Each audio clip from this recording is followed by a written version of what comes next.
dia faly indray avana tafahoana aminareo atotran'Andriamanitra amin'izao alahady maraina izao. Alahady fa 8 ny volana Oktobra 2024. Alahady fa 4 manaraka ny Trinité, ary mbola iainantsika hatrany ao anaty lohahevitra hoe milosoa amin'ny finoana masina.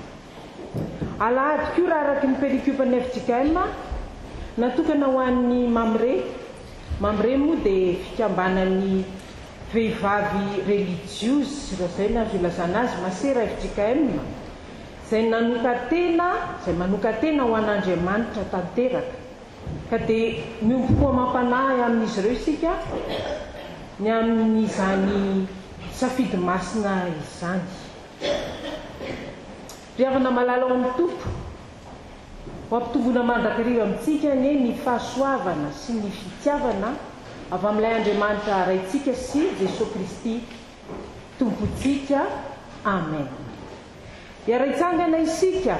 idera sy ankalaza an'Andriamanitra. Ovakitsika amin'izany ny Salamo fa 470 izay marina fa nalaina vao amin'ny DM izay eny am-pelatanatsika eny amin'ny taratasy kely ny soratra masina rehetra izay vakiana an'io. Vita izany dia iraintsika ny raha voalohany ny 5 ary tsy mipetraka isika raha tsy vita ny vavaka. Amin'ny anaran'i Jesosy, haleloia! Aoka ideran'ny tompo aho, ideran'ny tompo aho raha mbola miaina koa, ankalazan'Andriamanitra aho raha mbola velona koa. Aza mba mitoky amin'ny mpanapaka dia izay olombelona tsy afa-mamonjy, vatany vao miala ny fofinaindreo dia miverina ny vovoka ny aviny izy, ka amin'izany indrindra ny morava ny fikasany. Sambatra izay man'Andriamanitra ho mpitahy dia ilay Andriamanitra Jakoba, sambatra izay mametraka ny fitikiny eo amin'ny tompo Andriamanina. Dia Andriamanitra nanao ny lanitra sy ny tany ary ny ranomasina mba amin'izay rehetra ao amin'ireny, mitandro famarinana trany ka manome rary ny ampahoriana ary manome sakafo ny noana. Ny tompo mamano fatotra, ny tompo mampahiratra ny jamba, ny tompo mampitraka ny tanondrika, ny tompo miaro ny vahiny sy ny manohana ny kamboty amin'ny fototratena, ny tompo mitsiny olo-marina fa mampiloka kosa ny olon-dratsy. Anjaka mandrakizay ny tompo dia n'Andriamanitra tsiono amin'ny taona mifandimby. Aleluia. Amen.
Miombom-bavaka isika tompoko. Ry andrianana ary masina indrindra, Andriamanitra ray zanaka fanahy masina, notonononay teo ny atsaranao dia ilay Andriamanitra mpitahy, ilay Andriamanitra manome sakafo ny noana, ilay Andriamanitra mamany mpifatotra, ilay Andriamanitra mitsinjo ny kamboty sy mitondra tena. Tsara ianao tompo, ary tsy mikatsaka fa tsy ny tsara ho anay. Hitanay amin'ny isan'androm-piainanay izany. Mitahy ianao, manitsy ianao, manamboatra ianao, manefy anay ho amin'ny fahatsaranao. Ka dia indreto izahay vahoakanao tonga manatitra ny fisaorana, ny fankalazana, ny fiderananao. koa raiso izany fankalazana ianao zany tompo malalo. Indrisy anefa zahay manoloana zany fitiavanao zany dia tsy mendrika na dia niantso ny anaranao akory azy, satria mpanota malemy manoloana ny fizaham-petra, manoloana ny fakapanahy, manao ny sitraka ao ara indraindray, na dia fahitanay izao fa tsy sitraponao dia mbola ininay atao ihany. Tompo madity izahay ratsy, koa dia mangataka aminao, mamela ny elokay, mamindrafo aminay. Diovy izahay ho afa-pahotana, sasa ho afa-keloka, fa ho sambatra tokoa izahay raha voavelanao ny elokay sy voasarinao ny fahotanay. Misaotra Tompo, Tompo be fiantra sy be indrafo. Mametraka aminao ary izahay ny fotoana anio, ny soratra masina izay hovakiana, ny teny izay entina ananatra mpianatra anay ianao no ametraka ny fananao masina amin'ny olona rehetra izay manana anjara amin'izao fotoana izao, nitondra ny raharany fiangonana, nitondra ny teny soratra masina, nitondra ny fampianarana. Ianao no ametraka ny fanahy masina amin'izy ireo. Dia anjakao aran'ny fotoananay ny fiarahana latabatra aminao rehefa aveo amasina, anjakao amin'ny anaran'i Jesosy Kristy no anaovanay izany vavaka izany. Amen. Mipetraka isika. Izao ry havana dia tonga amin'ny filazana ny raharahany fiangonana isika.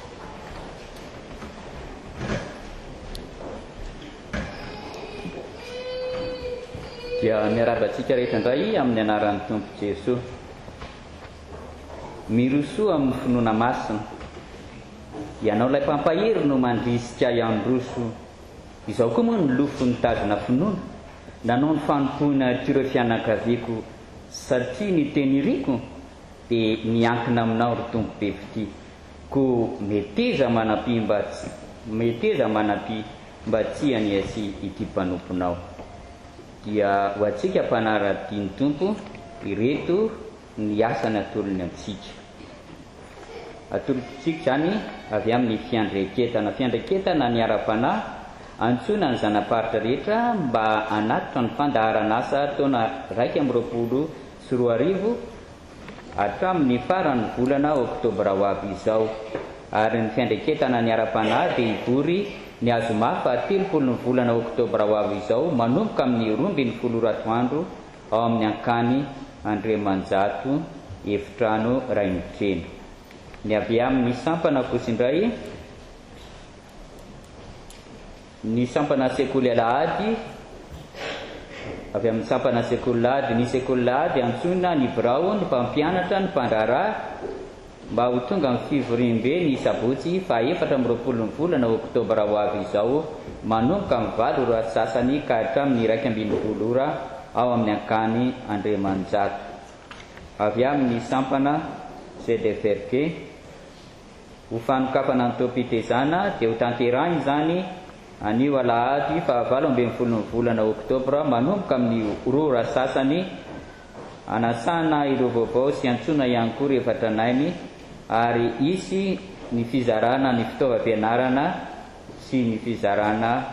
kasibosy. Toy izao koa sany samihafa. Fiantsona fanambadiana, izao no fiantsona faharoa. Dia hitako ilay sy ny fanahiko ry malala aoka hifankatisika fa avy amin'Andriamanitra ny fitiavana. Tonkiran'ny Solomona toko 7 ny 14 sy ny epistely voalohany nosoratan'i Jaona toko 4 ny 7. Ramatoa razana Mandimby Louise, Andriamatoa Razafina Rivdeny sy Ramatoa Rawelson Monika Andanina, Ramatoa Razana Jao Miriam, Andriamatoa Ramilson Andrea Miaratso Patrice, Ramatoa Rael Soa Nombana Veroanta Lalao ankilany dia faly mampandresy manasa antsika anotrona ny fanamasinana ny fanambadian'ny zafiny ny zanany Razafina Rivo ny antsa Andrianina sy Ramilson Narindra Andrianina. Zany dia tanterahana ny sabotsy fa 30 volana oktobra ho avy izao, manomboka amin'ny 10 ora maraina eto amin'ny FJKM Ambohitantety. Ireto kosa indray dia filazana manjo efa niady tsara aho na tanteraka ny fiazakazana aho nitahiry ny finoana hatramin'izao dia terizina ho ahy misaroboninahitry ny famarinana zao mino ny tompo tsara marina ho ahy amin'izany andro izany amin'ny finoana sy fanantenana ny fitsanganany tena maty no ampandrenesanay ianareo fa ny malalanay ny docteur Rakoto Malala Erika Mamy dia nantsony ray hotany amin'ny nisabotsy fahatelo ny volana oktobra lasa teo tany nisy rehefa nivahiny 17 taona teto an-tany. Hoy ny vadiny Rakoto Malala Bakolirena Terakaranarvelo, ny zanany Rakoto Malala Rindra Asina Doriansy Rakoto Malala Fensu Sandy, ny iray tampo amin'ny vadiny Dr Rakoto Vero Ery sy Saoly sy ny zanany Ranarvelo Anavololonirina, Ranarvelo Rabary Tekonirina Joel sy ny zanany. Nofony dia hotongeny vato ny sabotsy fa 17 ny volana oktobra amin'ny 12 atoandro amin'ny mezam-boninahitra an'Andriamanitra sy tondranam-bavaka amin'ny fianakaviana ao amin'ny efitsika Makando-bahoaka ny zoma fa 17 ny volana oktobra ho avy izao amin'ny rora tolakandro alohan'ny ametrahana azy eny amin'ny fahasandrasany eny Tongarivo Tanjombato. Mbola tilazana manjo amin'ny finoana sy fanantenana fitsanganany tena maty no ampandrenesana ianareo fa ny afa-malalanay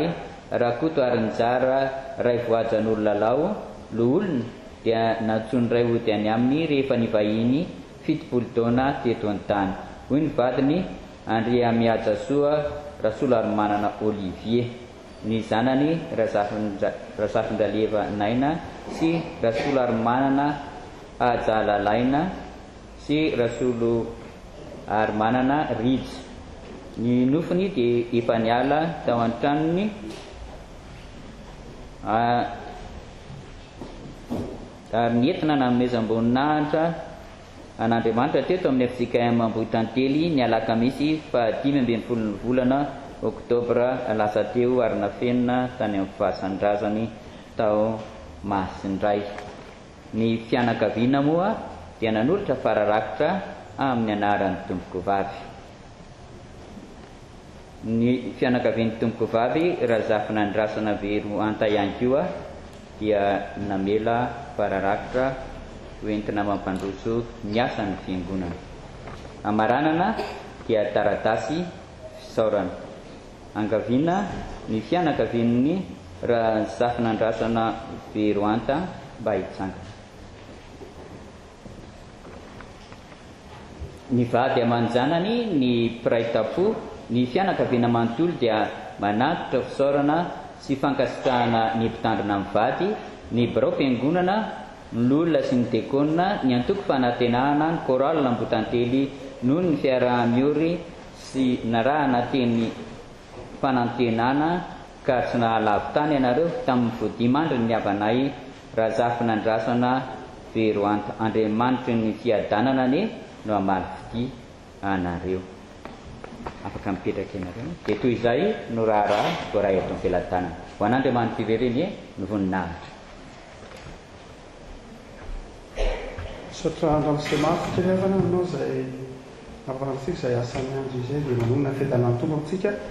fary dia lahady fahatelo amin'ny volana oktobra ity dia avy malaza. Fandaminana arak'izany no ampahafantarantsika ry avako ny voromaly ny tivitra rano fiangonana nanao izao fandaminana izao mikasika ny tentiny taranaka sy ny famaranana ny fitokanana ny tsangam-bato fa dia bolonjao taona fiangonana izay mbola tsy vilatsika fiangonana ny fitokanana fanena fobe ny vitany. Ho zany dia toy izao ny fandaminana ry ava. Itsika moa zany dia namaritra hatrany am-piandohanana hoe amin'ny fetiny taranaka no sady anokanana ny tsangam-bato amin'ny endriky fiangonana azy, votately azy, nefa koa fitoam-pitokanana dika zany dia fetiny taranaka mahazaratsika isa taona zany dia voatahiry amin'ny mahafetiny taranaka azy, nefa dia ao anatin'izany no anamaliana ilay fankalazana an'Andriamanitra, soran'Andriamanitra no fahafitan'ny tsangam-bato izay niesantsika nandritra ny taona mahery. Dia mangataka amin'ny tompo zany tsika ravaka malala mba vita sanatsa mba hisokatra sy anderaka ny tompony izy indray ny fotoana. Dia toy izao zany fandamina zany ry ava. Ilay fandamina voalohany dia amin'ny fanahy ilay rehefa lay fotoana zany rehetra zavatra roa rehetra zany no manamarika lay fotoana voalohany a dia fotoam-pifaliana lay izy satria fotoana fahatratrarana tanjona zany hoe nisy tanjona napetraka dia midikany hoe manota dia tsy mahatratra tanjona arabaky teny midikany teny hoe manota dia tsy mahatratra ny tanjona zay ohatra zay midikany teny hebreo hoe manota voalohany dia misy tanjona ny faritana misy zavatra tokony natao misy zavatra nasaina natao tsy hita no zany dia fifaliana ho an'ny fiangonana ny nahatratra ny tanjona na inona dia tratra ny alohan'ny tanjona vita ny zavatra natao no zany dia faly izy eo anatrehan'Andriamanitra ka dia lay fotoam-pitokana zany dia fotoam-pifaliana na inona dia fotoam-pifaliana zany izy fotoana soran'Andriamanitra ao anatin'ny pifaliana fa ny faharoa dia zao rehefa malala izy koa nefa vetin'ny taranaka dia fotoana izay ataontsika hoe fiarahana amin'ny faly manokana sy fampahirezana ny taranaka amin'ilany ankavia zany dia eo ilay fotoam-pifaliana fitokanana fotodrafitra sasa eto kosa amin'ilay ilany ankavanana dia fotoam-pifaliana amin'ny mahafetin'ny taranaka azy no zany tereo zavatra roa reo no arandrana ao anatin'ny fotoana ny herinandro ny taranaka dia ato izao ary ny fandaminana tsy ataontsika hoe herinandro ny taranaka izy amin'ity mipetraka lany la herinandro mahazalatsika isa-taona dia herinandro ny taranaka dia ny taranaka tsiray no fandika mitondra ny fotoana fa amin'ny taona ity dia natao hoe herinandro-pifaliana izy ka ho fifaliana no aseho mandritra n'ilay herinandro dia ito izao azy raha fandaram-potoana zany ny voalohany dia ny alatsinainy fa-telopolo volana novambra dia rindrakira ara-pilazantsara zay no anokafana nlay herinandro-pifaliana rindrakira ara-pilazantsara fotoana hifaliana ao amin'ny tompo amin'ny alalan'ny fiderana sy ny fisaorana amin'ny 10 ora sasa isakariva ihany zany amin'ny 10 ora sasa ny fa-telopolo volana novambra dia rindrakira ara-pilazantsara ka iarahana mazava ho azy amin'ny atokopira atao am-piangonana nanana atokopira tsika ato dia mihira ny atokopira tsika manokatra ny fotoana zany ireo atokopira tsika atao am-piangonana fa miaraka amin'izy ireo kosa tongeto vahinina saina dia lay mpihira ny fiona hoe fira rasolofo miaina dia fira solofo miaina zany mitongeo vahinina saina miaraka amin'ny atokopiny ireo mpiaraka amin'ny rehetra manomboka ny 10 ora sasany ka hatramin'ny 7 ora sasany ariva izy zany no vahinina saitsika ny votikevitra dia ny hoe isan'andro san'andro dia misy vahina saitsika mba so fifaliantsika reny la fifaliana fa fifaliana iarahana amin'ny hafa zay ny alatsinainy ny talata kosa izay dia natao hoe kalon'ny fahiny sy kalon'ny ankehitriny ny fotikevitra tamin'ilay fifaliana dia izao mantsy zay etsika rehetra natao nandritra ny 5 taona teo eo tamin'ny nanaovana ny trano dia nakana santiona ny vitsivitsy ary dia iny no tsy lahira akory fa lay zavatra natao zany nanao lerakira ara-pilazantsara tsika tamin'ny nandritra ao anatin'ny 5 taona dia asitsika zay zany dia tamin'ny taona natao anatin'ny 5 taona koa tsika dia nanao rindrakira mikasika ny kalon'ny fahiny sy ny hira madinika mahamalagasy sy maha-olombelona dia amin'ny talata io zany dia miaraka amin'ny diakonitsika nampandray fanasany tompo zay mandray anjara hira ao anatin'izany fotikevitra ny mahahira mahamalagasy zany kalon'ny fahino na hira fitiava-tanindrazana na fitiavam-pianakaviana dia na fitiavana ny tontolo iainana dia ny vahiny miaraka amintsika amin'io dia ny solika mitarika solika no miaraka amintsika indray ny talata zany amin'ny 10 ora sasany ihany ka hatramin'ny 7 ora sasany dia ny alarobia kosa indray tsika dia miaraka amin'ny mpitely zava-maneny ny fiangonana manontolo mihoatra ny 20 zareo ny ato nanao concert tsika tamin'ny nanaovana ny tsangam-bato any amin'ny Carleton dia amin'ity indray zany dia isy concert saingy ny mpitely zava-maneny reto anatin'ny fiangonana karazana orkestra mihitsy no hitatsika amin'io alarobia io dia ny mpitely zava-maneny rehetra asaina zany tsika rehetra na io saxophone na io piano na io tsy fantatro ino koa zava-maneny totrisy godry misy angory tao zay rehetra zava-maneny mahazatra tsika fampiasantsika atao am-piangonana dia andray anjara hitanao ny jazz hitanao ny klasika hitanao koa mety misy hira lay fanao hira klasika mahazatra reny dia tokony isy any orkestra nasaina manokana mbola tsy nahazo valony tsy fantatro raha ho avy eo ihany mijery satria ny zahantsika hoe mba hifampizarana le izy fa tsika ny anakavy ihany satria ny akanjo dia fisokafana fa tsy fikatolana akory zay ny alarobia amin'ny 10 ora sasany katramin'ny fitora sasany azo atao hatramin'ny 20 alina fa ainao ihany fa mba fahavarany any natao adiny roa mba ho fifaliana le izy tsy ao amin'ny akany deo zany satria ny akany mitokanana mba tsy atao pekoana akory zay mahafitokanana ny akany azy dia ny alaka misy kosa dia nanao vakodrazana tsika tamin'ny fotoana iny dia manao vakodrazana ray zany tsika any ty tsy asana mety misy an'le irandia an'le Jerosalema tsy fatako fa de le vakodrazana zany ka tamin'ny tranatsika dia miaraka tamin'ny vonina voko fa mity kositsika dia miaraka amin'ny zazakanto ndray zany no vahiny miaraka amin'ny fiangonana mialaka misy am'dimo ra sasany raha nisy ankizy te ady vakodrazana na tahaka izany dia efa misy nomanina ianarana ray avana mba hampiseho tsy vakodrazana tsina tsy zavatra io azy fa mila ianarana no zany dia zay te hianatra azy dia manatona ny tompona andraikitra atao zay lekolina hitanao fa mahay vakodrazana taony ireo dia izy ireo zany no manoro hoe ary mianatra fa misy mpiampianatra vakodrazana eo ao amin'ny akany atao fofetra be ny toerinao amin'ny akany fantatsika nefa atao satria io ny tokanana tsy azo atao hoe andeha atao ery amin'ny CCSK na ohatra zany fa io ny tokanana ao zany natao io salle de fête ao zany tsika ny manao zany ao amin'ny tahalana velojona 500 ihany mizaka ny trano dia anjaranao zany no mamandrika misy tapaky mamandrika mely hoe za latsinainy no tonga za larobia ny tonga za zakamisy ny tonga za andeha foana isan'andro dia anjaranao nasiana tapakely izy io arak'izany mba hahafahana manao ny fandaminana rehetra ny zoma dia fiarahana amin'ny sakafo manomboka ny zoma kosa indray nanao tsenakatsika tamin'ny nanao ny trano dia avery dia misy apahan-kely zany dia natao roa andro tamin'ity ny tsena be ny taranaka tsy natao hoe tsenakazany izy fa natao hoe tsena be ny taranaka ihany dia natao roa andro izy mipevitra raha dia tsy mahazanantsika sabotsy ny taranaka ny fianarana zay filazantsika azy fa amin'ity dia natao hoe tsena be ny taranaka izy ka natao zoma sy asabotsy roa andro zany dia mitokana ny tanàntsika eo amin'ny parkinina ambony parkinina ambany dia eo zany tsika ny mamita ny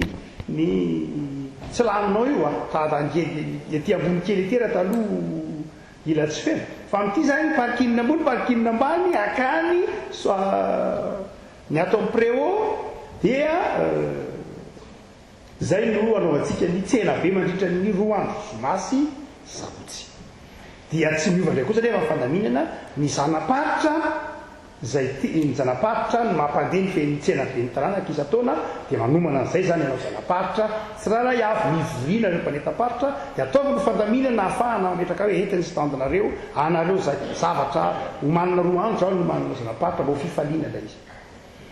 dia roa andro izy ny zoma sy ny asabotsy ny zoma zany tahaka ny fanaontsika dia tontolo andro izy fa misy sakafo atoandro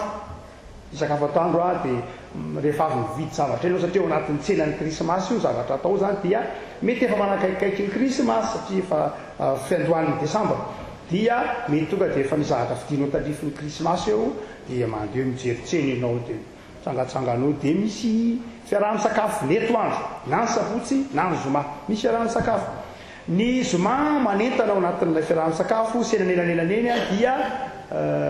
farakely tsy haiko ny tena anarany fa farakely foana ny fahafantarana azy izy tsy dia kely dia manahoana aloha zany izy fa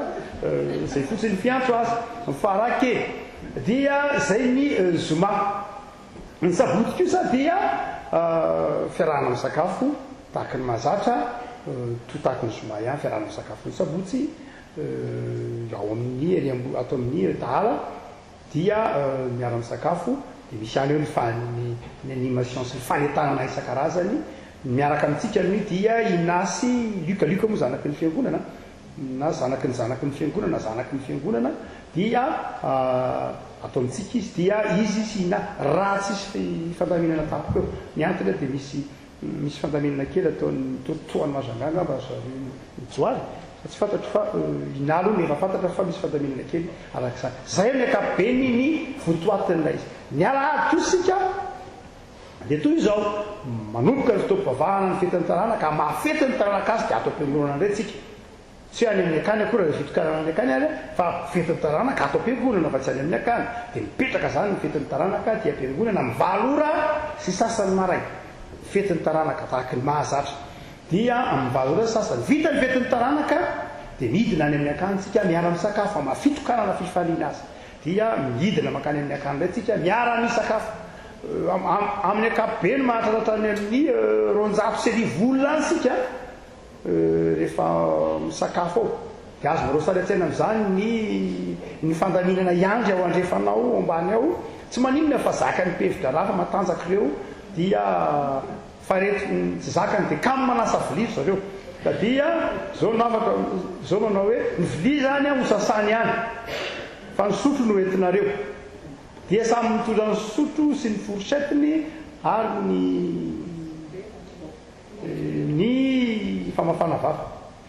dia oentinao zany zay fa ny vilia ojato seribisa dia zareo ihany manasa azy sy ny karakara zeo fa iny mba vita sarotra be mantsy le mitondra vilia ty am-piangonana sao dia gidi eo ambony atao anaty tompavahana fa dia ary hoe alao ny vilia omaniny fiangonana dia miara-ny sakafo any zany tsika rehefa aveo ny fitokanana trano efa vita ny fobe tsy kely satria tompony trano ny anarany fobe le izy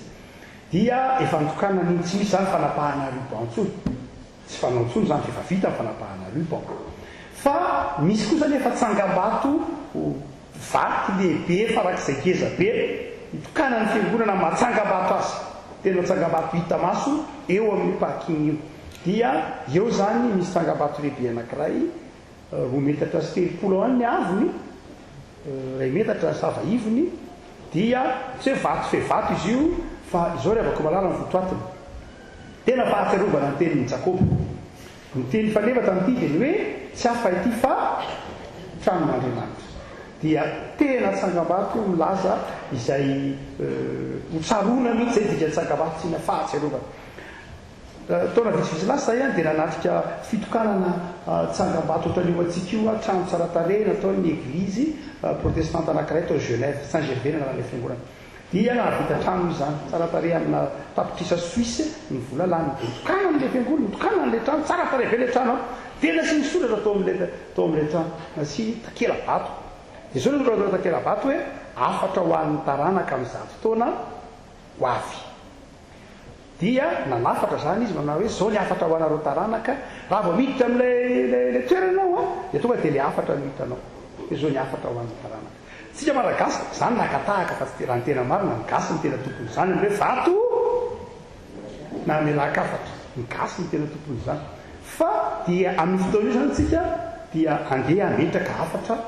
ho an'ny taranaka amin'izany taona ho any aza doroana fa tsisy jobily volamena intsony misy ny jofakalazana ny elalelany eny fa ny jobily volamena tsy ny isaky ny 15 taona ny jobily volamena manaraka zany amin'ny 200 taona itsika rehetra zany amin'ny 200 taona dia efa tsy ny 50 taona mihoatra rehetra dia mety efa tsy hoentsony anatrika ny 200 taona fa itsazakely etanana itsy no azo antoka fa ho président zany dia fa itsika rehetra dia efa tsy etytsony dia andeha anao amin'izay toetsaina malagasy zay toetsaina fa hoe andeha anafatra ho anafatra ny taranaka ao amin'ilay soratra dia misy hoe amin'izay ohatra dia misy amin'ilay soratra dia misy hoe raha dika teny malagasy dia ny hoe tandrovo ny fananana mba tsy hiova-tanana ohatra zay zao ny azy dia hoe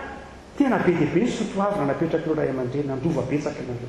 vola tapitrisan'ny Suisse ny lany teo fiezahan'olona niatorona n'iny mba tsy ho tamorainareo ka omenareo olona na tsy ho rarahinareo ny fananana zay fotsiny zao dia efa zava-dehibe tokony apetraka hoe tandreny tsara le ny fananana tsy fantatsika zay zavatra ny orina any afaka 50 taona ho avy anahoana tsy fantatsika n'izao sanatry kototom-piarahamonina hitatsika zao dia aleo afarana le marina fa ity baiboly ity sy ny fampianarana fiangonana dia efa afatra fa hafa kosa ny afatra izay mivandravandra vao miditra eo tanàna ka ny sotoavin'ny fiangonana no apetraka mitakela bato inona ny afatra iza no anafatra ny anafatra dia izay olona 50 taona rehetra atao am-piangonana dia misy taratasy kely eo dia raisinao dia soraty sy afatra ataovy eo ambany hoe aranao hoe mba tiako anafarana ny olona ohatra dia hoe aoka ianao hitandrina tsara ny fahasalamana sy fantatra raha izay tianao anafarana ny taranaka dia hosoratanao aravinay zany io afatra io arava zay tianao ohatra hoe tsy fantatro hoe zava-dehibe ny tsy fantatro fahazotokomana zanak'ino zany fa etiko mba tsy laza afaka be ny melozy ao an-tsainao a dia aleoko afaka somary manana endrika tsy azo afatra no lazay dia milaza n'izay zany ianao dia ho arafitra izy io ho angonina le a dia ho arava mety tsy ilay tena afatra raha bakiteny ny soratanao nao fa afatra mahafezy zavatra ny tianao lazay dia soratanao zay ny 10 taona ihany manao zay afatra zay ary ny 10 taona ihany no amaky an'io afatra io amin'ny fotoana fakala amin'ilay alahady fitokanana mitsangamba zay 10 zay lazaka 10 taona aloha dia nareo dia mbola mahafa amin'ny faharoanjato taona nareo manao an'izay e fa amin'ity zany dia alafatra izay 10 taona hitsotrananareo amakivaky izao anaka dia anafatra zay eo amin'io satria zay manakatana fadekolo amin'izao taona dia soraty ry avaka izay afatra zay soraty ilay afatra zay tianao na sotoavana fotsiny fa tsy voatena tsipireny hoe anaka endrety tsara manaova ana tsy zay fa milazava sotoavana tianao ovarovana fotsiny na zavatra zany dia soraty fa angonina ry avako malala mila alohan'ny fiafaran'ny volana oktobra nanaovana satria ela mbola anoratra n'ilay soratra le vato efa ao fa le soratra sametakela vato apetraka amin'ilay vato mbola mila tsiperinina sy manahirana be dia mbola manana eo amin'ny herinaro zany ifantenana n'izay afatra izay soraty ary avako malala rehefa avy eo zay ny alahady eto ampamanganana ary dia reto zavatra tery no andrasana aminao ry avaka zay ny fizota andamina mipefitra razy reto zavatra tery kosa no andrasana aminao mangam-pahatonga an'izany sy ho fiatrehinany zany voalohany dia zao mivavaka na inona fahatsarana fikasana na inona fiezahana andamina na inona finiavana anao raha tsy miaraka amin'i Jesoa tsy mahavita na inona noho zany mivavaka nareo mivavaka sika ho an'ny fandaminana rehetra mifety ny taranaka tsy hoe efa mahazatra ke za mipastely tsy niasan'Andriamanitra tatao amin'ny fahazarana zany noho zany dia mivavaka sika ny tokantrano any ho an'ny fandaminana rehetra mba ho tanteraka tsakasy adavany araka ny sitrapon'Andriamanitra ny zavatra rehetra voalohany zay fa ny faharoa dia tia avako malala tonga ianao manotry rehefa mba asaina zany ianao hoe tongava aty amin'ny tsena be dia tonga ianao fa tsy izy akoho no any ihany dia tsy sotsy mitody ny nalakely ihany angeny ihany dia fa mba tonga ianao manotry dia arahanao ny fandaminana maro samihafa satria anao io anao ny zavatra tokanana ianao no norakitra tamin'io teo ianao no mivavaka noalika tamin'io teo impizako ny tsy nanorakitra tsika menakavy no teo noho zany dia tsika menakavy ny miara-pary itsika menakavy no mifanotrina dia tonga ianao zany satria nandray anjara teo daholo ny teto ny tany ampitan-dranomasina ny zanak'ampelezana samy mitondra ny anjara birikiny dia fifaliana kosa tonga ianao zany na amin'ny fetin'ny taranaka na amin'izay etsika maro samihafa tao tonga ianao fa ny fahatelo dia zao tonga ianao mitondra vokatra amin'ny tsena be ny taranaka eto ampamanganana dia vokatra anao tao zany hoe toy izao ny andaminana amin'ilay vokatra ezaka tsika amin'ity dray maky ihany dia ezaka tsika mba anao vokatra any ambanivohitra moa efa zatra tsika rehefa makany ambanivohitra any dia efa mahazatra ny tatsaha mitondra petit pois mitondra karaoty mitondra vorotsoloza mitondra giza mitondra bitro fa amin'ity a ohatrany tsy dia nahita mbola tsy nahita rehefa nanao visite pastoraly dia mahalana ny mahita olona bitro fa dia saika mpiasa braony akabeazantsika menakavy dia anika ny vokatritsika dia mandrakarivany ataontsika hoe vokatra dia vola tsy manino mety zany aloha fa ndia amin'ity zavatra no atao ndia amin'ity ndray mandeha ity ezaka tsika mba hanao zavatra hita maso tena ohatrany ao amin'izao ohatra masina ka izao mividiana vokatra tsy manino zany hoe le vokatra ny fisasahana ianao zany rehefa niasa dia vokatra ny fisasahanao tsy karoty fa vola fa izao andeha le vola avadika karoty tena tsy mety raha karoty fa andeha atao hita maso ka izao ny fandamina mpevitra raha azy mandritra ny volana novambra ny fanateram-bokatra volana novambra manontolo zany dia fanateram-bokatra ka izao nrakitra voalohany iny mahazatra fa amin'ny toerany rakitra faharoa mandritra ny volana novambra dia vokatra no entinao rehefa miambina zany ianao dia mitondra zavatra hita maso fa atao vokatra ty am-piangonana ohatra hoe mahazatra anao manao rakotaronjato dia vidana vofotsiraelyfainy amin'ny vokatra. Mahazatra anao manao rakotra rivo vidiana razoarabika. Mahazatra anao manao rakotra fitonjato vidiana Barcelone na Apollo. Mahazatra anao manao rakotra roa alina tsy fantatro mividana eny zavatra roa alina tsy mety raha pizza kosa dia zay ataonao zany fa zavatra hita maso no entiny. Ka ny volana novambra dia 5 ny alahady. Misy atsika mivavaka isaky ny alahady amin'ny fotoam-pavahana telo raha tsy miova dia eo amin'ny 500 eo tsika reto zao efa mihoatra ny 200 efa mihoatra be tsika zao amin'ny fanosana fitsika zao izy ny tanàna statistika sary efa vita voafantatra moa fa 500 tsika zany amin'ny akapobe 500 eo miambina isan'alahady raha misy telonjato fa mety eo amin'ny 700 raha atao zany sazanisa ao anatin'le ami fa miverina tsikelikely any ny mpiangona raha miverina tsikelikely dia mianatombony zany azy. Ka raha ohatra ka isaky ny alahady isaky ny alahady tsika dia nitondra vokatra raha sendra adilo zany dia adarana hoe dia vidy tavongana coca-cola tsy anarinatsy fa inona ataoko vokatra tokony homanina le izy fa raha tsy tavaomana anao dia mimany mindala le hoe dia vidy coca aloha ataoko rakitra ataoko vokatra dia iny atao tsy maninona fa ataovy amin'ny fitiavana tompo ateny miako anao zany androany rakitra tavongana coca-cola misy coca-cola misotro coca Jesosy fa iny Jesosy zany Jesosy hoe tiatsika zay vokatra tanantsika dia mahafaly azy rehefa hitina amin'ny fitiavana dia hoentinao zany raha kely indrindra dia raha ataovy hoe alahady 500 ny isan'ny mpiangona dia misy artikla 2,000 zany voambina ao anatin'ny ray volana. Io artikla 2,000 io no arantsy atakalo amin'ny tsena be ny taranaka zany hoe eo ny standony zanapahitra fa io kosa ny standony vokatra izay nataontsika mena ka niasa ny tananao va maka tsara zavatra natolo tao amin'ny fitiavana va maka mety dia isy artikla any amin'ny 2,000 isany zany raha kely no iranty amin'ny tena any amin'ny stand folo anoany zany raha kely indrindra stand folo anoany zany raha kely indrindra dia iny no hiatrehina la izay mahatonga azy hoe 2 andro le izy fa raha sabotsy tsy vita zoma sy sabotsy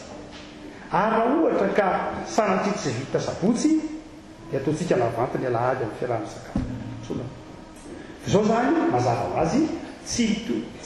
mety zany raha ohatra ka karoty sy ovy nentinao satria raha fandraisana novambra mitondra karoty sy ovy maniry le ovy mba mahatonga ny fandraisana desambra fa mba zavatra azo tehirizana zay zavatra fahatelo andrasana amina dia miova kely amin'ny mahazatra faratsotra masina tsara dia ataotsika amin'ny fitiavana amin'ny fifaliana isotra n'Andriamanitra tsika fanahatratra tanjona ao anatin'ny fifankatiavana nyatritsika ny fetin'ny taranaka ao anatin'ny fifaliana ny zahantsika zany fanompoana masina.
fa afaka anolotra nirakitra isika.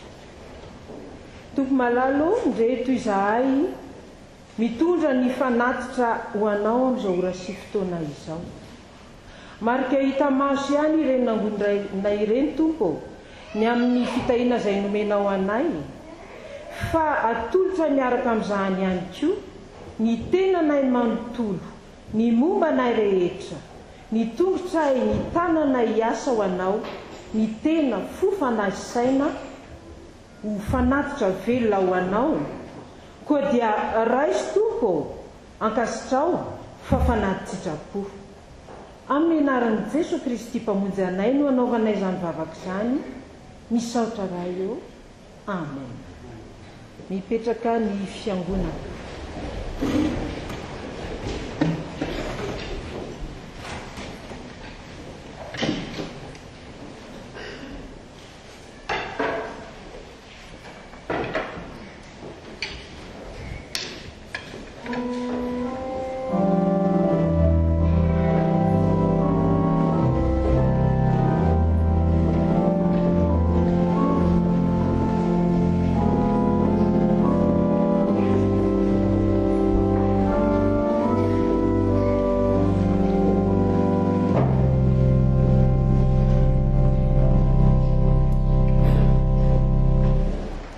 Mialohan'ny amakinan'ny teny eo amin'ny soratra masina ry havana dia andeha ataontsika ny hira fanampin'ny fahaenina ka ny andininy voalohany dia hiakatra ety ny tompony anjara amin'ny famakiana teny.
Fotoana andrenesana ny tenin'Andriamanitsika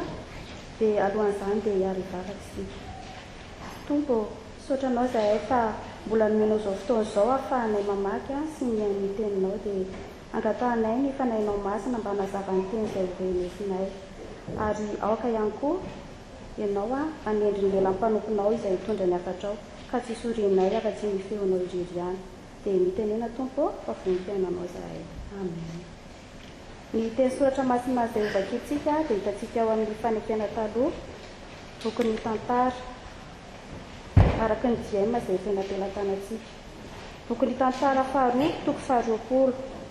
Tantara faharoa toko faharoapolo atombotsika ny andininy faharoapolo dia ajamontsika hatramin'ny fahatelo amby roapolo. Ny teny rehetra dia vakintsika amin'ny anaran'ny Tompo. Ny fomaraina koa ireto Jodianina sy ny mponiny Jerosalema ny ampitso dia niaingana kany amin'ny tany efitra tekoa. Teo am-piangana dia nitsanga ny Josafata ka nanao hoe mianoa ianareo ry Jodianina sy ry mponiny Jerosalema. Matoki ny Tompoandriamanitra reo dia tsy hovonjongoziny ianareo. Matoki ny mpaminany dia andresy ianareo.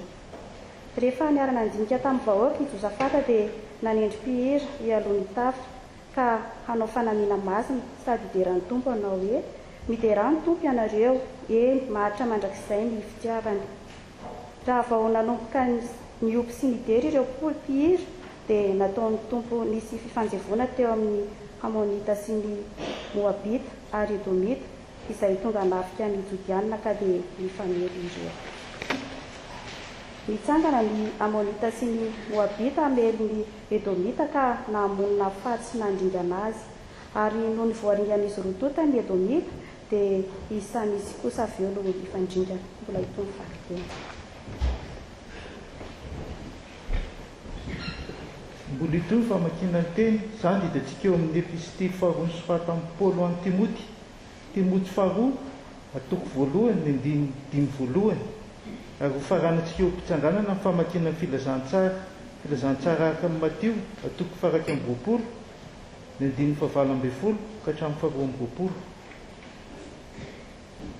Avy amiko Paoly ity taratasy ity, dia izaho apôstôlin'i Kristy Jesosy noho ny sitrapon'Andriamanitra mba hitoro ny fiainana nampanantenaina izay ananantsika tafaray amin'ny Kristy Jesosy.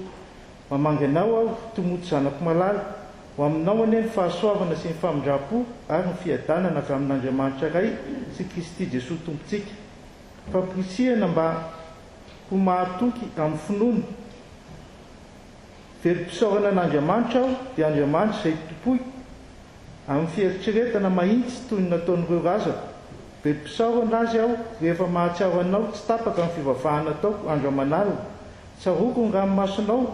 ka tsy androko mihitsy ny ahitako anao mba ho safinonoka ny hafaliako. Tsahivoko ny finoana tsy hiatsara velatry izay eo anatinao, dia ilay finoana efa nananany Loisa renibenao sy Eonika reninao talohanao. Azoko antoka fa hanananao koa izany.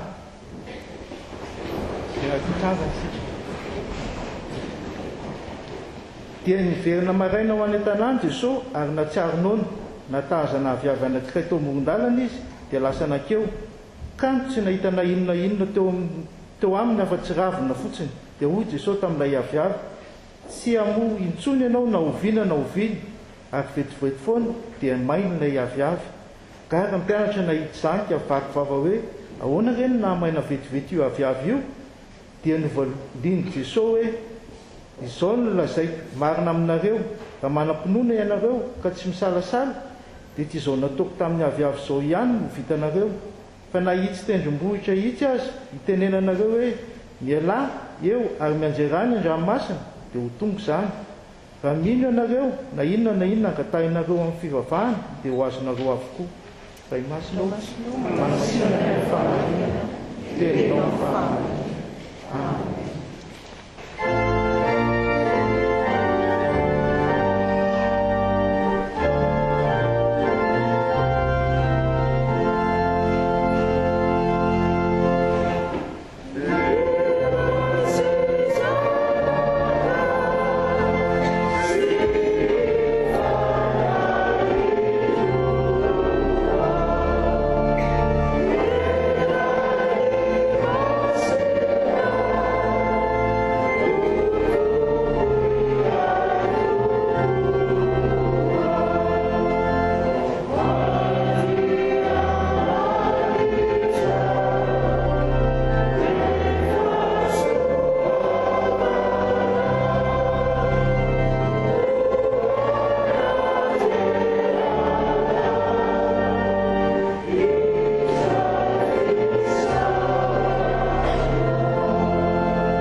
Namora mandrakariva ry havana fahasoavan'i Jesosy Kristy tompontsika. Amen. Ny filazantsaramasina araka ny Matio toko faraika amby roapolo ny andiny fahavalo ambin'ny folo ka hatramin'ny andiny faharoa amby roapolo no fanakinantsika ny totendriavana. Matio toko faraika amby roapolo ny andiny fahavalo ambin'ny folo ka hatramin'ny andiny faharoa amby roapolo. Hoy Matio hoe ny nanozonan'i Jesosy ny aviavy izay tsy mamoha. Dia hitantsika amin'ny teatry avako malala ny toe-panahy na ny toe-po izay takin'ny tompo amin'ny antsoina hoe mino. Inona atao hoe mino? Inona ny rasana mino? ina ny endriky isehon'ny finoana asehon'ny tompo na amin'nyty matio toko faharoapolo ty zany laha nyresaka tamin'ny mpianatra izy nadiny fa 20 ka hatramin'ny 20 dia miresaka manokana momba lahy aviavy mandeha zany Jesosy niakatra any Jerosalema dia rehefa aveo tonga tao amin'ny tempoly ny Jerosalema dia nahita ny zavanitranga tao amin'ny tempoly nanatiny tempoly ary nanasitrana lehilahy jamba anankiray dia rehefa aveo niverina nakany Betania avy any Betania any izy dia niverina nakany Betania. Betania dia tanànan'ny Marta sy Maria ary Lazarosy araka ny jaona dia nivahiny tao mihitsy Jesosy. Rehefa avy any Jerosalema zany izy dia niverina sahabo 3 kilometatra nelanelan'ny Jerosalema sy Betania dia niverina nakany Betania izy. Tamin'io lalana niverina io anefa zany izy avy any Jerosalema nakany Betania nandalo tamin'ilay aviavy izy zany maraina dia ralovany teo fotsiny ilay aviavy fa rehefa avy any Jerosalema amin'izay izy dia nony ahoana ny anona any Jesosy avy any Jerosalema. Jerosalema za dia be mpivarotra fa zao nohony Jesosy filazany Matio azy ary dia tonga teo amin'ilay aviavy izy dia tsy nahita von'ilay aviavy alohany atokavany any Betania. Tonga teo amin'ilay aviavy izy dia tsy nahita vo tamin'ilay aviavy ary dia hoy izy tamin'ilay aviavy manao hoe amin'ny baiboly mahazatra aza misy vo avy aminao intsony manak'izay. Ahoana zany tenin'ny Jesosy zany ozona ve zany sa ahoana hoe aza misy vo aminao intsony manak'izay mantsy nyty aviavy. Ny raha ohatra ka manaraka tsara ny tantaran'ny aviavy tsika riava koa na ny aviavy any faty Palestina iny any Moyen-Orient mihitsy ary be aviavy any tsy dia tena mitovy amin'ny aviavy aty amintsika aty Afrika loatra fa ny aviavy foto-tsakafo mihitsy ny aviavy any. Ka rehefa ohatran'izao androany antsika izao ihany zao a mivokatra ny mbola tsy vokatra ny rotra fa zao no mamelana ny rotra misy vony vovoany kely zay a dia efa iny no lasa rotra fa tsy mbola rotra iny akory fa afaka volana vitsivitsy rehefa mitsojo kelikely ny olana zay vao lasa rotra iny. Fa raha ohatra ka mitazana ny rotra ianao zany zao dia efa tazanao hoe io efa manomboka feno raviny izy ary misy ilay voniny kely iny voniny kely iny raha ohatra ka amin'ny aviavy dia tsy mbola aviavy iny fa efa azo hoanina amin'ny fotoana sasany. Ny voniny mbola avavy maitso io zany dia efa azo hoanina. Dina zavatra mitranga iny vonina aviavy iny zany lay aviavy kely pelony lay aviavy iny nataony zareo hoe tatsa ny arabo dia rehefa afaka imbolana iny vonina aviavy kely maitsomaitso iny ka hoan'ny olona rehefa tena refiny izy dia hoaniny iny dia afaka imbolana kosa iny raha ohatra ka mipetraka tsara eo dia tonga tatra zany hoe tonga tena aviavy masaka tsara volomparasy mena zay rehefa hoaninao. Jesosy zany tonga eo amin'ilay aviavy efa fotoana n'lay efa tokony afaka imbolana zany efa tokony ahitana izy nahitana efa tokony amoa io aviavy io dia ilay raviny zany hoe ny ravin'ilay aviavy zany efa ravina aviavy tokony isy lay aviavy maitso. Lay ravina misy lay aviavy zany io fa misy felan-dravina maitsomaitso tokony hiaraka amin'ny felan-dravina maitsomaitso io lay tatitra lay voniny kely matitika kely lefa azo hoaniny. Ny raharaha nefa dia zao io efa io fa misy ravina fa tsy misy lay voniny maitsomaitso kely lay ho masaka afaka enim-bolana. Dia hoy Jesosy aza mihinana aminao tsony satria efa tokony hisy vonin'ilay madinika ianao ka hoanina afaka enim-bolana fa to lasa ravina fotsiny any. Ina ny dika zany famatara zany dia afaka milalana zany afatra izany. Dia zany dia afaka milalana dia zao noho ny Jesosy rehefa tsy mahita vo eo amintsika izy. Inona ny zavatra andrasan'i Jesosy amintsika? Miandry vo amintsika Jesosy.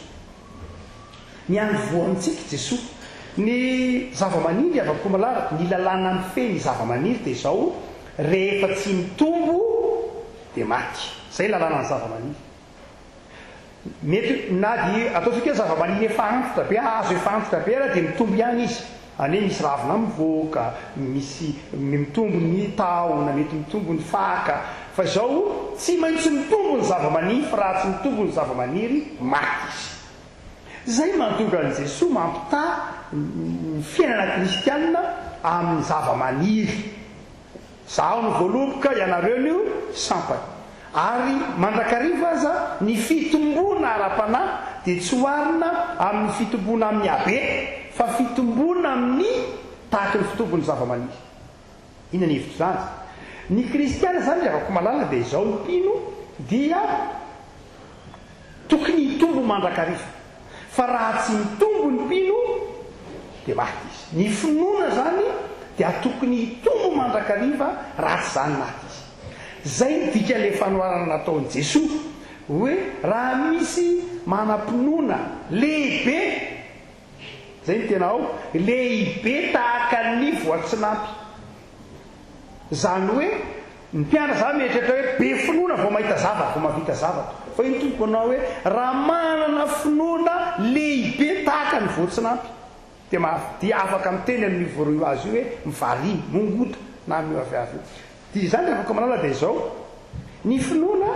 dia tahaka ny voatsinampy iny. Zay ny tenin'ny tompo amin'ny Matio ihany, fanjakan'Andriamanitra dia tahaka ny voananana na voatsinampy. Izay na fafy dia tonga azo izy ary mipetrahany voromanidina. Zany hoe ny finoana ny avako malala, ny finoantsika zany dia natao hitombo. Ny fiainana kristianina dia marihana tsy ny fitombona. Zay nefa ny sohitan'ny tompo teo amin'ity aviavy ity, izay fitombona izay. Raha ohatra ka tsy mbola nahita gamby ianareo, tsy mbola nahita hoe nisy aviavy namoa, atao hoe paiso ary, tsy mbola nahita paiso ianao ka rehefa namoa le paiso dia nohanin'le paiso le volony.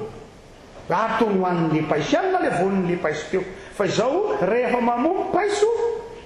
dia ny olona mihinana azy, rehefa mamoa ny voaloboka dia ny olona mihinana azy, rehefa mamoa ny akondro dia ny olona mihinana azy. Zany hoe ny vo zany dia tsy natao ho an'le hazo akory na ilay zava-maniry akory, fa ho an'ny hafa. Ny fitombona zany le avako malala eto dia izao nandrasan'i Jesosy tamin'ity aviavy ity dia izao tsy izy velona akory, tsy izy mamelana, tsy izy misy ravina akory, tsy zay nandrasan'i Jesosy, fa nandrasan'i Jesosy izy misy vo. Ary efa miteny hoe vo ho an'ny hafa zay, ho an'ny manodidina zay. Zay tsy hitan'i Jesosy. Izy manao hoe rehefa tsy mamoa anao dia hoarina amin'ilay fanoharana nataon'i Jesosy amin'ny Jaona toko 10:10 manao hoe ny sabana zay tsy mamoa dia esorina ka tsy mpian'ny ampiavy omany. Afaka malala fiainana kristianina mamoa, fiangonana mamoa.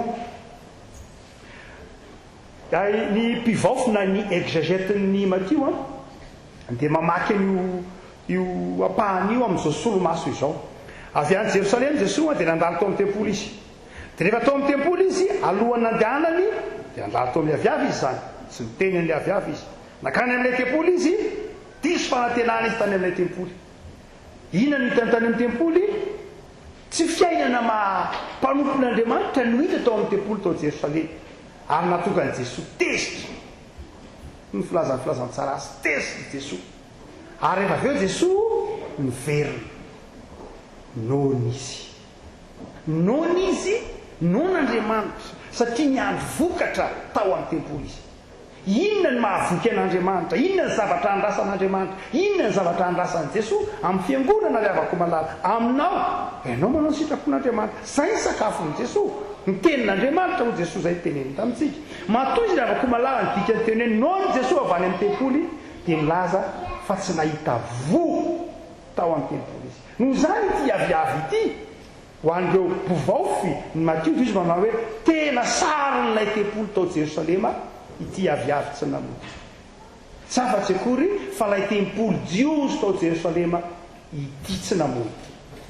Afaka malala inona moa ny votokony mety ny tempoly tao Jerosalema ka nahatokan'i Jesosy nona miverina avy tany nona am-panahy ka hoarina amin'ilay aviavy. Fa raviratsiny dia reto zavatra telo reto no andrasan'ny tompo tamin'ny tempoly tao Jerosalema ary andrasana amintsika raha tsy zany tsika dia aviavy tsy mamoa. Voalohany dia zao ry avako malala ny fanomezam-boninahitra an'Andriamanitra. Tena voninahitra Andriamanitra ve ny tao amin'ny tempoly tao Jerosalema? Tsy ry avako malala, tsy ry avako malala. Ny tompo ny teny ary Andriamanitra moa dia teny mihitsy mazava tsara tao hatrany amin'ny testamenta taloha manao hoe zangety tsy monina amin'ny zavatra natao tanana ary tsy manome voninahitra koa rangeanareo ary zany hita tao amin'ny fariseo sy ny mpanolan-dalàna ary nokosofa tao amin'ny fiainana tsy ny voninahitra andriamanitra fa ny voninahitra ny tenany ny voninahitra ny tenany riavako malala tandrinsika riavako fa aviavy tsy mamoy isika aviavy tsy mamoy isika raha ohatra ka amin'ity tany fandalovana ity ny voninahitra ny tenantsika ihany no ataontsika io zava-dehibe ny voninahitra andriamanitra ny anankiray n'izay mampiavaka ny ataontsika hoe protestanta riavako malala dia izay hoe inona ny antom-pisian'ny olona ty ambonin'ny tany dia raha mametraka fanontaniana amin'ny protestanta ianao dia zao ihany manome voninahitra n'andriamanitra zany riavako malala izay fanomezam-boninahitra n'andriamanitra izay no tsy hita tao amin'ny tempolo tao Jerosalema noho ny Jesoa dia mbola velanao nona ihany ve Jesoa amin'izao andro riavako malala raha mijery ny fiainanao izy ianao zao ny tempolin'andriamanitra no Paoly ianao zao ny tempolin'andriamanitra raha mijery ianao Jesoa ka tsy fiainana manome voninahitra n'andriamanitra no hitaneo amin'ity tempolo tenako ity na ilay tempolo tenanao dia nohony izy ary rehefa nohony izy dia moka didi-pitsarana mane aza misy mandray vokatra aminao tsony fa dia velao zao sanatriane izy raha driavako malala aoka ho hiteo aminao ny fanomezam-boninahitra an'andriamanitra fa ny vokatra faharoa laza ny tompo riavako malala tamin'ny tempolo tao Jerosalema dia ilay fiainam-piombonana antsoina hoe vie communautaire na fiainam-piombonana itsika riavako malala rehefa teny hoe fiangonana mandrakariva hoe mahoe Jesoa sy ny fiangonana dia mandrakariva ny eritreretintsika ny fiangonana dia ilay fiangonana rafitra mandrakariva lay fitsipika lay rafi-pandaminana lay fahefana zay mandrakariva no atsaitsika hoe zao zay riavako malala tena zava-dehibe tokoa hoy filazany Martin Luther manao hoe ny fiangonana tsisy rafitra fiangonana tsisy fandaminana fiangonana tsisy mpamanaiky alamina dia devolo manjaka ao hoy Martin Luther tena zava-dehibe zay riavako malala fa izao riavako ny namaka an'i Jesoa amin'ny fiangonana dia ny fiombonana sy ny fifankatiavana Jesoa nanorina fiangonana dia ny fiangonana naoriny tompo dia ilay fiombonana ilay fiainam-pifankatiavana fa tsy hita ny tao Jerosalema tao amin'ilay tempolo zany inona ny zavatra nitranga fanavaka vahana mbola miavaka tao amin'ny tempolin'ny Jerosalema ny mahantra sy ny manan-karena ny sasany aza marary any akiantsany tempoly sasany mangataka ery amin'ny sisiny ery tsy hita tao anatin'ity fiangonana ity lay fanahy ny fitiavana tsy hita tao anatin'ilay fiainana mpanompon'andriamanitra tao Jerosalema ny fanahy ny fitiavana noho ny Jesoa noho izy ary amin'izao rehetratsika zao ka riavaka malala tsy vitany hoe nohona mihitsy izy raha mijery eto mijery ny fiainany mpinona ny fiangonana engany mba voky izy raha mijery ndry tena feny fitiavana ny fifankatiavana ny kristiana ndry rehetra izy mahay mifankatia mahay mifamela mahay mifanohana ary tahaka ao amin'ny asan'ny apôstôly ary tsy misy nahantra teo aminy fa tsy zany enge fiainany fiangonana riavaka malala tsy zany nandray mbola fifanaratsiana fifanenjehana ady voninahitra ady toerana zany ngeda dia mihita anatin'ny fiangonana fifampitsarana aiza montsonoany Jesoa hoary manlay avy ary sanatika zany riavako malala mba tsy ho hita amin'ny fiangonana kristiana tahaka ny antsika fa engany mba Jesoa voky mahita ny fiainantsika miaina amin'ny fitiavana n'Andriamanitra miaina amin'ny fitiavana ny hafa miaina amin'ny fitiavana ny manodidina antsika fa ny vovatenina ndrasan'ny tompo riavako malala ka nahanao anazy tarafina n'ity boky ny tantarany Matthieu toko fahaika amby roapolo tantaran'ny Matthieu ity dia io tsika manao eo ny vo ny fanomezam-boninahitra Andriamanitra fa ny vovatenina riavako malala dia ny fifalipiainana ny fifalipiainana amin'ny fiainana andavanandro olona ny ferinaina isanandro tsy mba mahay makasitraka an'Andriamanitra menena lalandava ny fiainana jiosy isanandro hitatsika amin'ny tantaran'ny Zakaiosy zany feno fialonana indray Jesoa fa niditra ao amin'ity Zakaiosy zay efa nona zay mbola nakandray Jesoa fiainana tsy mba misy fifaliana ny fiainana isanandro atoroko anao inona ny fanalahidin'ny fahombiazana gaby anao zao mieritreritra aminao hoe za pastera mba tena tia omby be mihitsy amin'ity fiainako ity amin'ity tany fandalovany tia Jesoa mba tena te hilamina reto zavatra tena reto mitady dio raha tianao dia izao voalohany dia izao manaova ny tsara mandrakariva manana safidy ianao anao ny tsara sy ny ratsy fa mifidiana hanao tsara dia tsy manenina mihitsy. Ny olona manao tsara tsy manenina liana dia zay mitondra fifali ary rehefa manao zavatra ianao dia zao ataovy amin'ny fitiavana zay herinao rehetra atao ao rehefa manao zavatra. Ninona asa io na fivelomana io na talenta io na hiry io zay ataonao dia ataovy amin'ny fitiavana dia ataovy amin'izay fanomezam-pahasoavana rehetra ny menanao dia atotony amin'ny fitiavana ary rehefa aveo dia ataovy mifalian'izay vokatra azonao dia hitanao fa zay ny fahasambarako malala tsy voatery ny lafiny materiel za ny vokatra fa ny fiezahanao ifaly amin'ny vokatra nomen'Andriamanitra anao zay ny fifaliana zany efa ravako malala zany fifaliana ao amin'Andriamanitra zany tsy hita atao amin'ny tempolo tao Jerosalema noana ny tompo dia niteny izy manao hoe ndry ry tempolo tao Jerosalema impirimpiry moa tsy tahambombanao tahaka ny fambomban'ireny fony zanany fa tsy namoena tahaka nyty aviavy ary tsy isy akory tsirina vo ho hita manangasangy eo aminao fa ngiazanao lasa ravina avokoa ny fitahiana rehetra nomena teo aminao. Inona ny tsy nomenanao fa izao ravina lasa nataonao ho an'ny tenanao avokoa ny zavatra rehetra zay nomenanao lasa ravina mandrobona ho an'ny tenanao fa tsy nisy misy zavatra mbanetinao ho an'ny hafa. Ny fitiavana ny fifaliana tsy nisy zavatra nataonao ho an'Andriamanitra fa nomezam-boninahitra an'Andriamanitra. Fa rehefa malala dia andiny faraika amby-roapolo ka hatrany andiny faharoa amby-roapolo tsy namoty aviavy hoarina amin'ny fiainan'ny tempolo zao zany dia afaka fa mifaharoa dia zao le afaka no hita eo gaga amin'ny mpianatra le tanty aviavy lasa maina dia hoy mpianatra tena mbadada indray laza dia hoy Jesosy lazaiko aminareo marina tokoa raha manam-pinoana ianareo ka tsy mianahana dia afaka manao tahaka natao tamin'ity aviavy ity hoe mifindra mianjerany an-dranomasina teo tonga zany dia afaka malala zava-dehibe zany ny fitombona fa ny faharoa dia zao zava-dehibe koa ny finoana ny fitombona ara-panahy zany ny fiainana kristiana ny fahamendrea-pitondratena zany zava-dehibe zany io zany fitombona ara-panahy zany fizarana fa izao rehefa koa malala eo ampiatrehina lay fitombona ianao dia misy telo-bohatra mibary azatonao zany rehefa koa malala ianao mitombo ara-panahy tazana zany eo iny fa mitombo ara-panahy ianao mizara manome faly fa izao misy telo-bohatra be eo akaikinao tazana masonao io misy telo-bohatra mibananao tazanao asa ny telo-bohatra ny aretina ny tebiteby ny fahasairana ny ampiasana karazana telo-bohatra maro isan-karazany ny eo anironao dia hoy tompoko anao hoe raha manam-pinoana ianao ka tsy mianahana dia afaka miteny amin'io telo-bohatra eo mifindra ka menjerany an-dranomasina. Inona dika zany dia afaka malala inona dika zany zay resaka lay teny raha manam-pinoana ianao lay miteny grika nampiasain'ny Matthieu dia mena raha manana lay karaza-pinoana ianao raha manana ity karaza-pinoana ity ianao dia afaka miteny amin'io io telo-bohatra iny hoe karaza-pinoana. Karaza-pinoana dia zao tahaka ny finoany Jesosy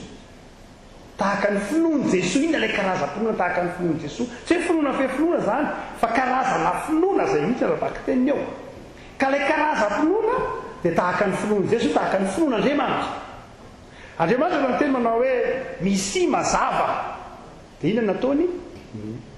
misy mazava. Andriamanitra zany tsy naka martona naka lampe de poche na naka taratasy dia nanamboatra mazava fa niteny izy hoe misy mazava dia misy mazava. Jesosy raha niteny manao hoe mandehana mba ataony fandrinao dia tonga dia sitrana lay iny. Jesosy teny manao hoe tafidrivotra ny tsara dia tsaratra ny tafidrivotra zany hoe lay finoana zany dia tonga teny. Jesosy zany eto niteny manao hoe raha manam-pinoana ianao dia teneno le telo-bohatra zany hoe teneno finoana manjary teny zay ny finoany Jesosy tsy hoe finoana manjary asa tsy zay eo hoe rehefa ohatra ka manam-pinoana ianao dia mandana maka buldozera dia tongiso le telo-bohatra dia miala io tsy finoana manjary asa fa finoana manjary baiko zay dika ny tiany Jesosy atsika zany afaka malala dia zao efa nomena fahefana ianao amahazanak'Andriamanitra anao izay finoana zay manjary baiko dia teneno telo-bohatra hoe mivarina any dia mivarina any. Rehefa koa malala indray maka Mosesy Exodosy 20. Tenen'ny tompo manoloana n'ilay ranomasina zany Petera i Mosesy eo amin'ilay ranomasina Egyptianina manentsy azy atoriana ranomasina eo aloha dina nataon'ny Mosesy lasa izy mitodika tamin'Andriamanitra. Andriamanitra ataoko an'ireny tena tavela retsy ny Egyptianina romotra ny ato aloha ato ranomasina dia hoy ny tompo taminy fa iny ny ty ataonao ny Mosesy nahoana ny mbola mandany ny andronao nitarainamiko ianao fa lazao amin'ny zanak'Israely andao anao mandroso raisy ny tehinao zany hoe atreo ilay ranomasina atreo ilay tendrombohitra satria nataontsika hoe finoana ry avako malala ny fiheverantsika azy dia itsika mitodika amin'Andriamanitra zay ny ataontsika hoe finoana fa tsy zay finoana ry avako ny finoana tsy itsika mitodika amin'Andriamanitra ny voalohany mitodika amin'Andriamanitra tsy hoe vavaka fa izao ny finoana dia ianao mitodika amin'ilay tendrombohitra zay no tsy hoe finoana tsy ianao Andriamanitra zany nataontsika hoe finoana dia hoe Andriamanitra zany mitodika amin'Andriamanitra ianao dia mitemanao hoe Andriamanitra io le tendrombohitra io mombo esory hitanao io tendrombohitra io esory io tsy zay zany fa Andriamanitra miteny hoe atreo le tendrombohitra tsy ianao akory tendrombohitra atreo le tendrombohitra fa izao ianao no miteny amin'ilay tendrombohitra hoe mivariana miala zany hoe tena lay olana zay tianao atrehina mihitsy lay zavatsarotra mibahana ny fitombonao mibahana ny amoazanao no atrehinao ry avako malala ary teneninao manao hoe mialay ianao mialarany tsy sohatra mialay ianao fa manenongelona ny fitomboko sy ny fivelarana sy ny fifaliko sy ny fahasambarana miala ianao atrehina ry avako malala izay no tsyna hoe finoana zareo tsara fa Andriamanitra i Mosesy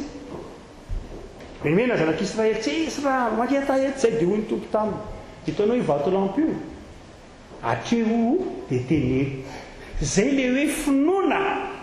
finoana manjary teny manjary baiko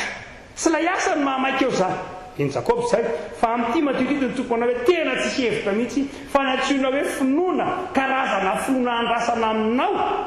dia izao ianao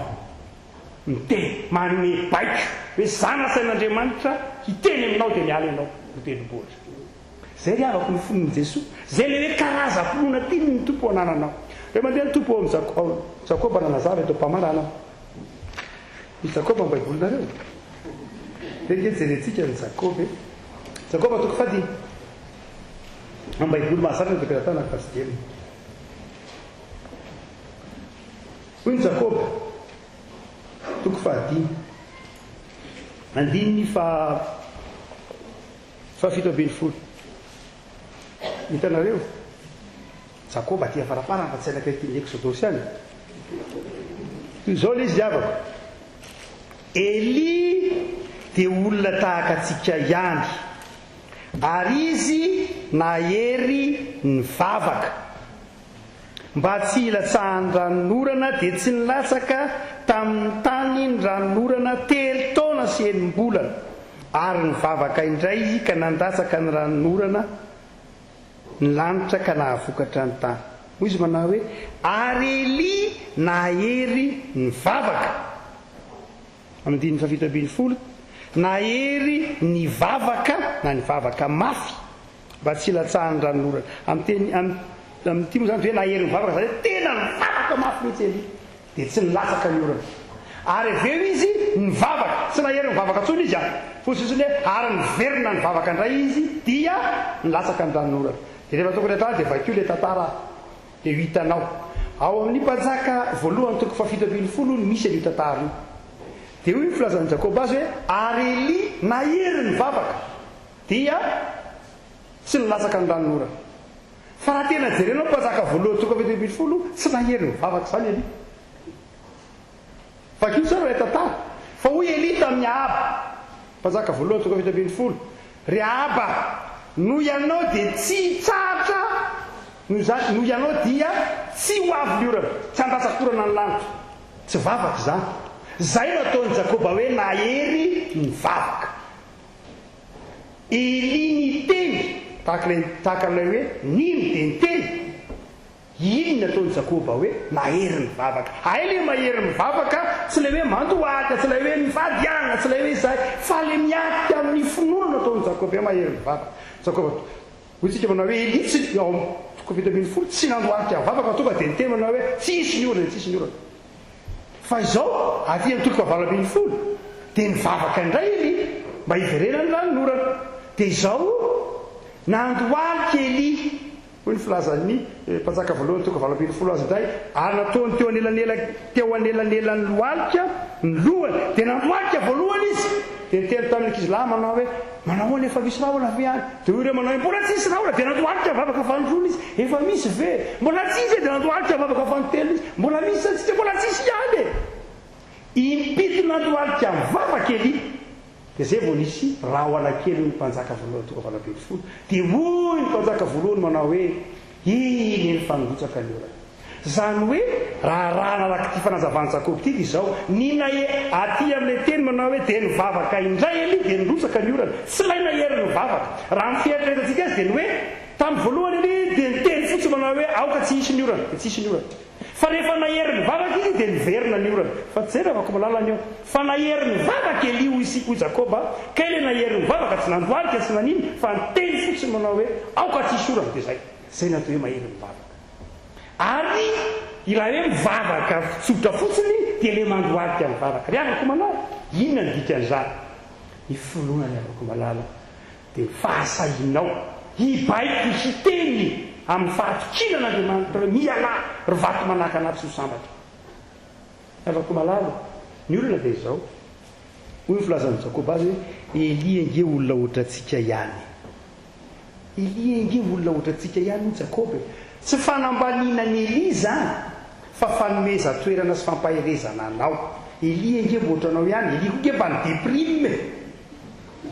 Fa ky tsara boky ny mpanjaka fa misy fotoana Eli manao hoe tena alao faty Andriamanitra leo be ataovy maty a. Fa ky tsara mo déprime ohatranao ihany koa Eli fa Eli tsy be finoana dia tena tsisy ninino. Misy fotoana Eli nandositra ny Jezebel. Lasa Eli nandositra ny Jezebel tahaka izany koa. Mety ohatrantsika ihany izy afaka malaza eto tsy hoe mety ohatrantsika mihitsy. Fa ilay devoly dia izao nataony bitsibitsy teo anatinao izay ianao ve mba manat. Fa tsy fantany tsara fa nomeny Jesosy fahefana ianao. Fantany tsara fa zanak'Andriamanitra ianao. Ary fantany tsara fa nomeny Jesosy fahefana itemina hoe tendrombohitra. Miala fa tsy mamanelingely ny filoko sy ny fanolorantena sy ny fitiavako an'Andriamanitra ianao. Fantany tsara zany. Dia izao bitsibitsy eo anatinao. Esenao ve sy ianao raha tsy fanahy ianao toetranao raha ohatran'izao ianao tsy medika ianao dia tsy safa io fa kely dia manao ohatra ny mpianatra migaka fotsiny eo amin'ny finoana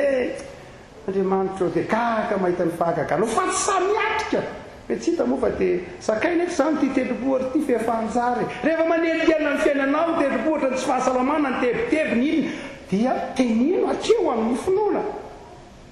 Afaka malala tsy Eli anengeny olombelona ohatranao fa nahy Abrahama azy. Ny Abrahama koa nge ohatr'izany. Ka Abrahama moa anjely. Abrahama no amarin'Andriamanitra fa ohatranao ihany.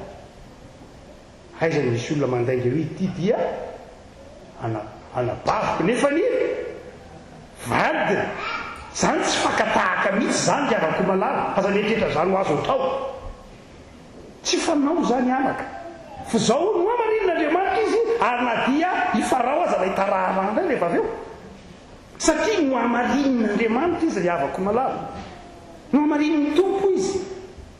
Aza mietrehitra manao hoe ka le alina nge zao eny zany rehetra ny zava-dehibe dia izao no amarin'Andriamanitra ianao. Aza mietrehitra hoe anjely vao be raha tsy tsara raha tsy hatonga anjely tsy anam-ponona tahaka an'izao tsy zay ka. Fantatry ny tompo azonao atao tsara mampiasa ny fononao ao anatin'io ianao itoetranao fahalemenao io miatorano tompo akeo amin'ny finoana ny zava-zaitra fa aza manaiky kifiny Satana ka ho resy ny tendrombohitra manahakinanao inao fampanjino e tompo amin'ny anaranao no anesorako sy zavatra manelingely ty teboteboka ty zavatra ty esoroko ty tompo amin'ny anaranao zay tadiavana Jesosy avako malala zay le karaza-fonona ty ny tompo ao anatinao. Ngady ka Abrahama ihany. Koa misy olona hoe ataovy ny zanako ao dia vonoa zany hoe zaka tsy azo atao modely. Toetra fa noho ny finoany Abrahama raha abajanga ohatra tenelony ao amin'ny tetiaran' jesosy abajanga ningenandraingy mifon'le mpisafotany fa efa no amarin'andriamanitra izy zay inanako malala ny mahafitiavana an'andriamanitra io andriamanitra io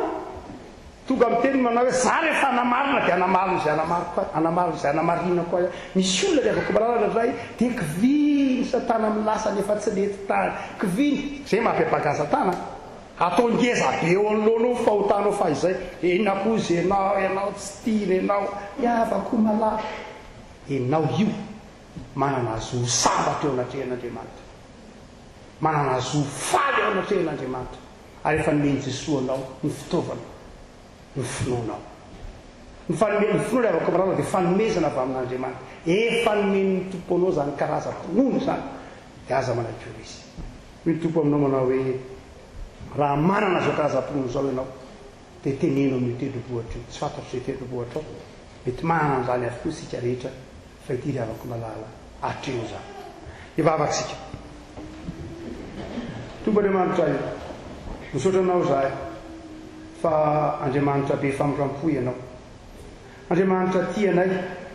ka manaisotra ny tahotra ty anatinay taonanay ianao mba hamo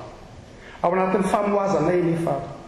betsaka ny vaton'ny sakana manakona anay tsy ho sambatra tsy ho fary misaotra tompo fa taominao zay hiteny hibaiko amin'ny anaranao Jesosy amin'ny finoananao sy ny vadaka esoran'izay rehetra manakatsakana ny fivelaranay sy ny fiadananay dia arotsay ty anatinay tompo no fanahinao masina mba hatonga anay ho aviavy mamono eo anatrehanao andriamanitra misaotra ny tompo ty anay mibonanay avaka raha-pianaranao anay manao hoe rainay zay mianatra fa masiny aneny naranao ho tonga neny fanjakanao atao ane sitraponao eto atany tahaka ny lanitra meonay mianatra sazanay ary mamelana kay tahaka ny melanay izay mety ataonay tonga anay nyfakapana manafahanay mitasy anao ny fanjakana sy mely ary novoninahitra mandrasa roso amin'ny fanasana masina tsika riavako malala dia nihira fa akabenimpolo sy roanjato andiny voalohany no ataontsika dia roso amin'izany latabatra masina izany sika ny tompo no manasantsika izay manatonao Jesosy lavitra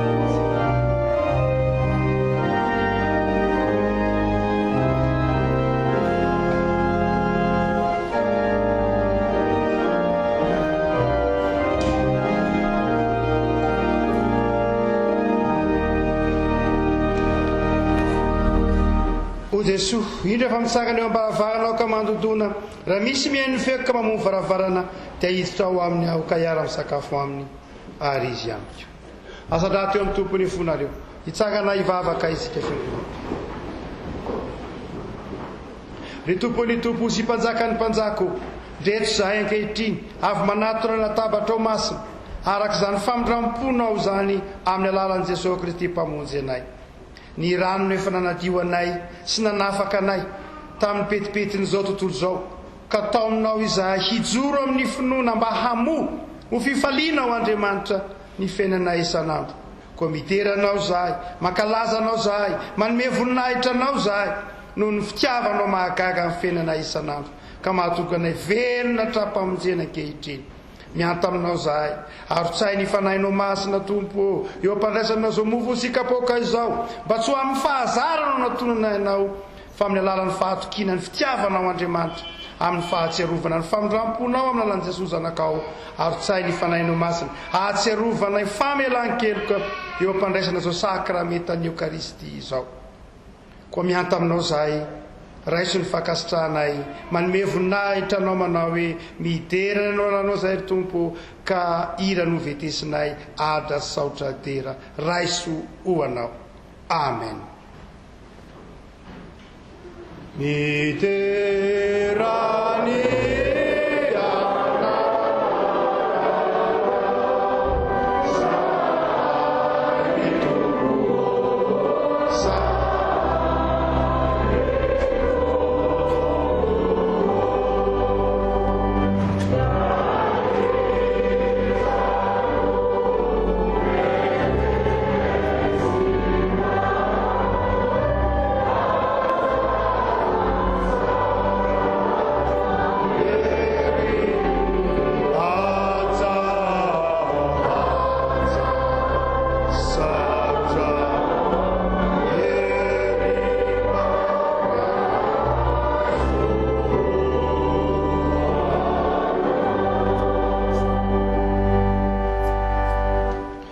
ny mofo zay vakintsika dia firaisana amin'ny tenan'i Jesosy Kristy tompo novakina ho antsika satria raha ihany ny mofo dia tena iraintsika rehetra mandray amin'izany mofo raizany avoko.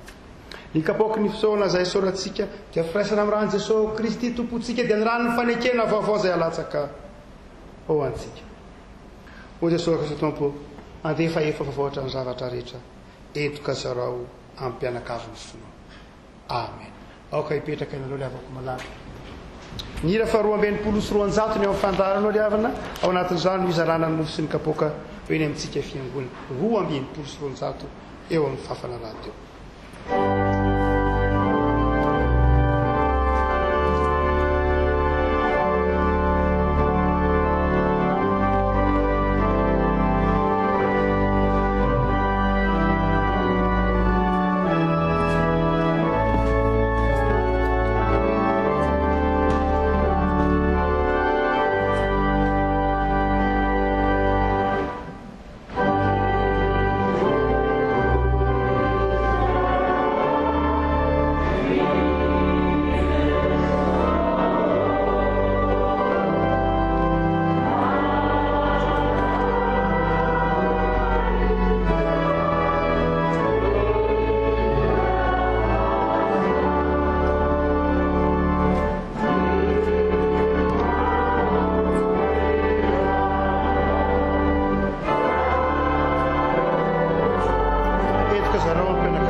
ho Jesosy Kristy tompo raha isohano ity ny tenako izay nomena ho anareo zao nataova fahatsiarovana.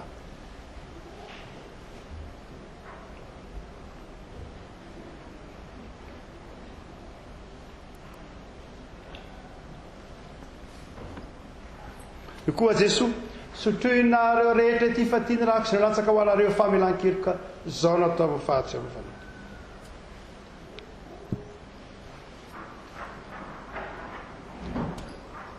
Ivavaksika velona ianao Andriamanitra, ny finoanao no ny finoanay dia miankina aminao Andriamanitra velona, ka velona ny finoanay, velona ny fitiavanay, velona ny fanantenanay. Tompo dia ataovy anay ara-ny ahavoka-tsoa eo amin'ny fiainanay, mba ho fifalianao ny fiainanay isan'andro. Koa indreto izay manavao fanoloran-tena, terizy hitoetra aminao mandrakariva, na ny ankohonanay, na ny tanindrazanay, na ny fiangonanao, na ny asan'ny tananay, ataovy mitondra fifaliana ho anao sy fahavokarana ho anao. Misaotra ny Jesosy Kristy mpamonjy anay io. Amen. Mamarana ny fotoam-pavantsika ry avako malala ao ry ny afatra sy ny tsodrano dia ny ila fa 7 sy telonjato no ataontsika ry avana. Aoka itsangantsika indray ny afatra sy ny tsodrano.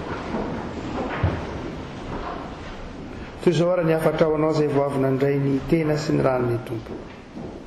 Miasa amin'ny tahotra sy ny ovitra atateraka ny famonjenanareo, fa Andriamanitra ny miasa ao anatinareo, na ny fikasana, na ny fanaovana ahatanteraka ny sitrapony. Hitahy ianao ny tompoka hiaro anao, hampamirapiretra ny tavany aminao any tompoka mindra fo aminao, hanandratra ny tavany aminao any tompoka omeny anao ny fiadanana. Amen.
Andriamanitra ireny voninahitra amin'ny anaran'ny Ray sy ny Zanaka ary ny Fanahy.